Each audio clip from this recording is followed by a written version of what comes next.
What's up? Devlander here. If you're having issues with the Android emulator, I have a fix for you. Let's begin. I already have my Android Studio opened up, and if I try to run my app, I am prompted to install Android Emulator Hypervisor driver. When I go through the installer will fail and leave an error message. Android Emulator Hypervisor driver for AMD processors installation failed. To install Android Emulator Hypervisor for AMD processors, follow the instructions, and I will include a link to their GitHub repo. If you already tried the installation instructions listed on their GitHub page and your emulator is still having issues, continue watching to see what I did to fix mine.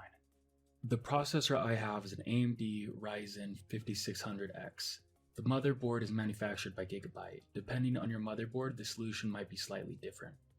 Restart your computer and go into your BIOS.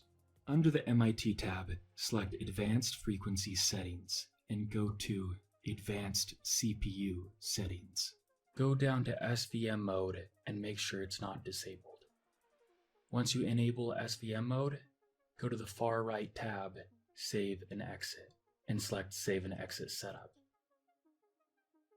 Restart your computer and relaunch Android Studio, and try to rerun your Android application. If your issue was the same as mine, it should be working. As you can see, I have my Android emulator booted up. The errors I'm getting right now are related to my node modules not being installed. If I cd into that directory and install the dependencies, my app will be up and running. If you found this information helpful, make sure to like, comment, and subscribe. Thank you for watching.